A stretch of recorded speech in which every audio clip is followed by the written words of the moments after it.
Hello everyone, welcome to SS Odia tutorial. आज आम तपस्विनीर पत्र कवितार द्वितीय भाग आलोचना करिबा। कवि होउछंती गंगाधर मेहेर। गंगाधर मेहेर को तपस्विनी काव्यरू यही आमर आलोच्य प्रसंगटी आनीत। एबे आलोचना करिबा विषय वस्तु। तपस्विनीर पत्र कवितारे तपस्विनी हेउछंती देवी सीता। से श्रीरामचंद्र को एक पत्र प्रेरण करिछंती। जो पत्रटी प्रेरण करिछंती ताहा हेउछि आमर आलोच्य विषय वस्तु। पूर्वरु आमे आलोचना करि सारिछे से विषय रे। एबे आमे एठु आलोचना करिबा। मुग्ध बधू मुग्ध हेब बोली शत गुण बढ़ी जाउथिब तुम्भ सकल सद्गुण आचरित महायज्ञे करिब प्रदान अशेष रतन धन खौम वस्त्रमान। मुग्ध बधू जो बधू रामचंद्र व्यक्तित्व मुग्ध होइथिब। देवी सीता कहउचंती ए जो अश्वमेध यज्ञ करुछ सेथिपाई तो गोटे विवाहित पुरुष यज्ञ रे एका केवल बसी पारिबनी, से तार सहधर्मिणी सह बसिब। सेथिपाई जो नवबामाटी आसीछि, जो नुआ बोहूटी आसीछि, से रामचंद्र व्यक्तित्व रे मुग्ध होइथिब। मुग्ध हेब बोली सतगुण बढ़ी जाउथिब तुम्भ सकल सद्गुण। तुम्हर जेते सब सद्गुण थिला से सकल सद्गुण समस्त सद्गुण रे से कौन हेतिब मुग्ध होइथिब। आचरित महायज्ञे करिब प्रदान अशेष रतन धन खौम वस्त्रमान। जो महायज्ञटी करुछ, जो अश्वमेध यज्ञटी करुछ, अश्वमेध यज्ञ होचे एक महायज्ञ।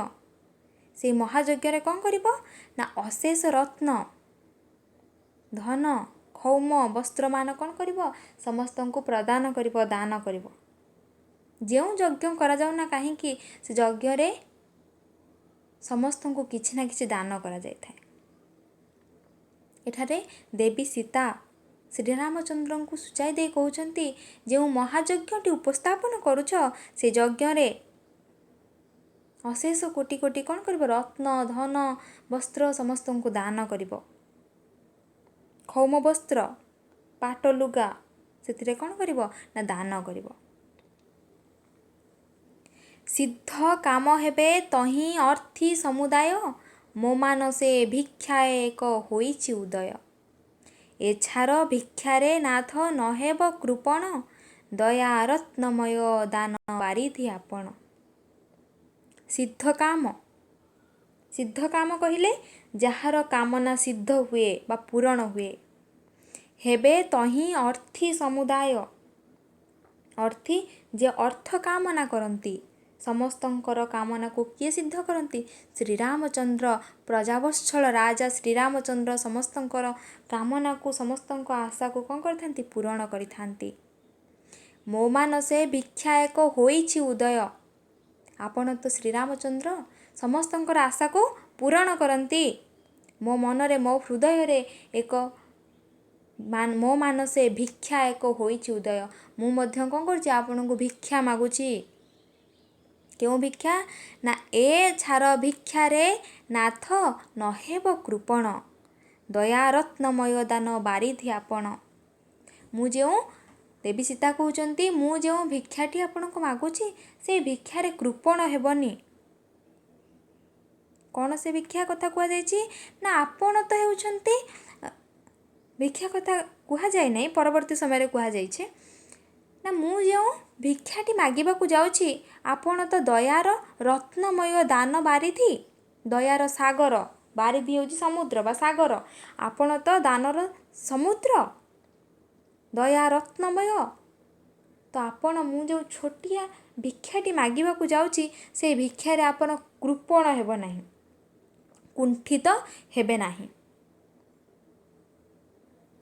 तापरे गंगाधर मेहेर लिखिचंती मु किए ता जानिबार नुहे आवश्यक सदा तुम्भे ताप ତାପସଙ୍କ ଅଶାନ୍ତି ନାଶକ। ତାପସଙ୍କୁ କିଛି ତୁମ୍ଭ ନଥାଏ ଅଦେୟ, ମୁହିଁ ତପସ୍ୱିନୀ ମୋତେ ନ କରିବ ହେୟ। ଯେତେବେଳେ ଦେବୀ ସୀତା ପତ୍ର ପ୍ରେରଣ କରୁଛନ୍ତି ଶ୍ରୀରାମଚନ୍ଦ୍ରଙ୍କୁ, ସେହି ପତ୍ରରେ ସୂଚାଇ ଦେଇନାହାନ୍ତି ଯେ ମୁଁ ସୀତା ବୋଲି।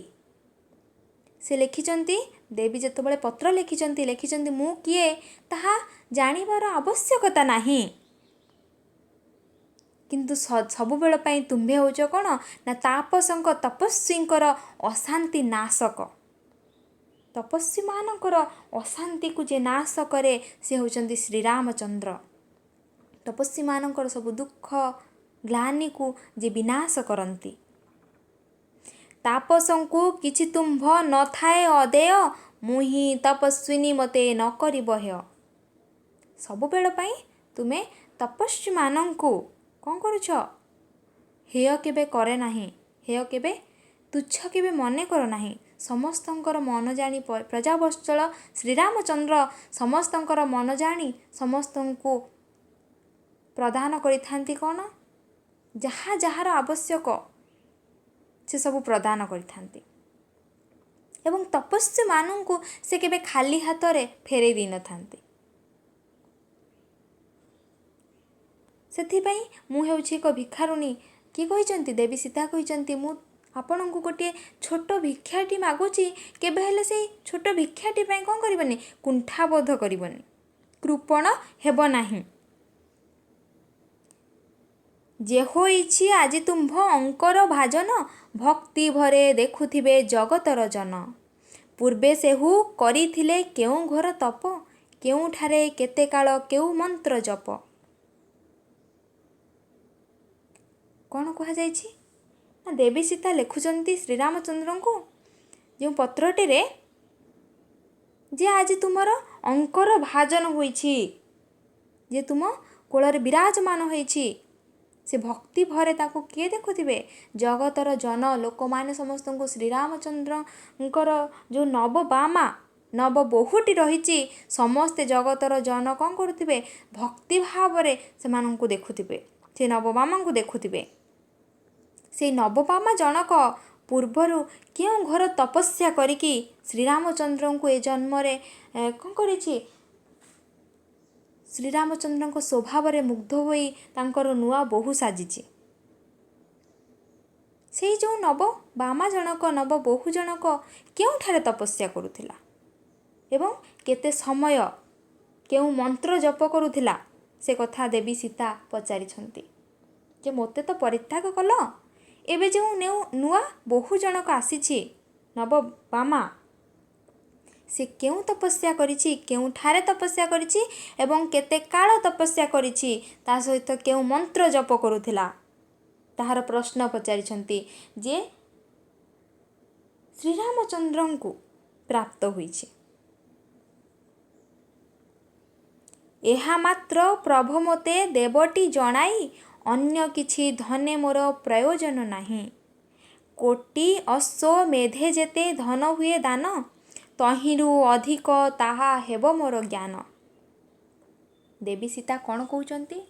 ଯେଉଁ ଭିକ୍ଷାଟି ମାଗିଥିଲେ, କୃପଣ କରିବେନି ବୋଲି କହିଥିଲେ, ସେ ଭିକ୍ଷାଟି କ'ଣ? ଏଇସବୁ ଯେଉଁ ପ୍ରଶ୍ନ ଥିଲା, ଏଇ ପ୍ରଶ୍ନର ଯଦି ଉତ୍ତର କହିଦେବ ତାହେଲେ ମୋର ଦାନ ହେଇଯିବ। ଯେଉଁ ଭିକ୍ଷା ମାଗିଥିଲେ ତାର ଦାନ ସ୍ୱରୂପ କ'ଣ? ତାର ଉତ୍ତର। ଏହା ମାତ୍ର ପ୍ରଭୁ, ହେ ପ୍ରଭୁ, ହେ ସ୍ୱାମୀ, ଯେଉଁ ପ୍ରଶ୍ନ ମୁଁ କହିଛି ତାକୁ ମୋତେ ଜଣାଇଦେବ। ଅନ୍ୟର ଧନ ସମ୍ପତ୍ତିରେ ମୋର ପ୍ରୟୋଜନ ନାହିଁ। ଅଶ୍ୱମେଧ ଯଜ୍ଞ କଲେ ଯେତିକି ଦାନ ଦେବାକୁ ହୁଏ,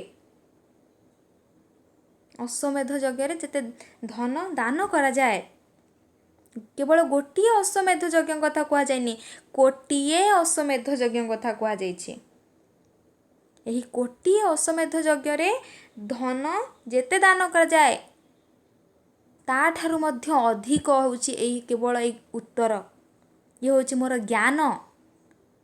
କାହାଙ୍କର ଜ୍ଞାନ? ଦେବୀ ସୀତାଙ୍କର ଜ୍ଞାନ। ଯେ ନବବଧୂ ଜଣକ କେଉଁଠାରୁ କେତେ ସମୟ କେଉଁ ମନ୍ତ୍ର ଜପ କରି ଶ୍ରୀରାମଚନ୍ଦ୍ରଙ୍କୁ ପ୍ରାପ୍ତ ହୋଇଛି। ଶ୍ରୀରାମଚନ୍ଦ୍ରଙ୍କ ବାମା ସାଜିଛି, ବୋହୂ ସାଜିଛି। ସେଇ କଥା ଦେବୀ ସୀତା ଅତି କରୁଣତାର ସହିତ ପଚାରିଛନ୍ତି। ଆଉ ଏକ କଥା ମାତ୍ର ଅଛି ଅନୁରୋଧ, ଦୁଃଖିନୀର ପୁତ୍ର ଯୋଗ ଅତ୍ୟନ୍ତ ଅବୋଧ। ନାହିଁ ତାଙ୍କ ପିତୃକୋଳ ଆରୋହଣ ଭାଗ୍ୟ, ନ ଜାଣନ୍ତି ଜନ୍ମକାଳୁ ପିତୃ ଅନୁରାଗ। କ'ଣ କୁହାଯାଇଛି? ନା ମୁଁ ଏକ ଅନୁରୋଧ କରୁଛି। ଦେବୀ କହୁଛନ୍ତି ନା ମୁଁ ଏକ ଅନୁରୋଧ କରୁଛି। କେଉଁ ଅନୁରୋଧ? ନା ମୁଁ ହେଉଛି ଦୁଃଖିନୀ, ମୋର ପୁତ୍ର ଯୋଗ, ଦୁଇ ପୁତ୍ର, ଯୁଗ କହିଲେ ଦୁଇ, ମୋର ପୁତ୍ର ଯୋଗ ଲବ ଆଉ କୁଶ, ଏ ଦୁଇ ଜଣ କ'ଣ ନା ଅତ୍ୟନ୍ତ ଅବୋଧ, ଅଜ୍ଞ।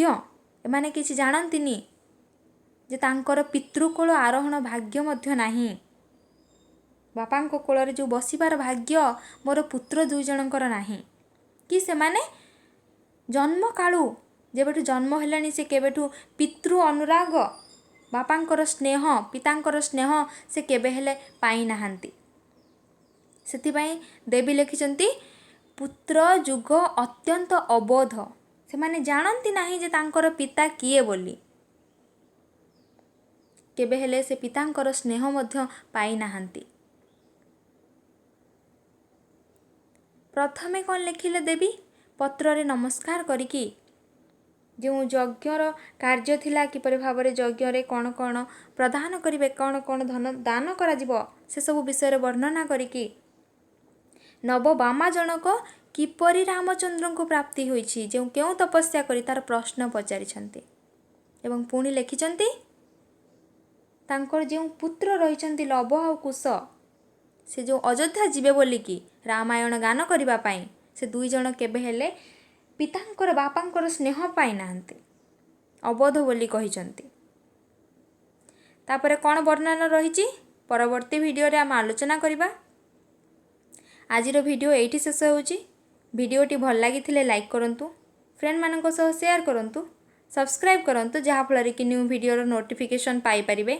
Thank you.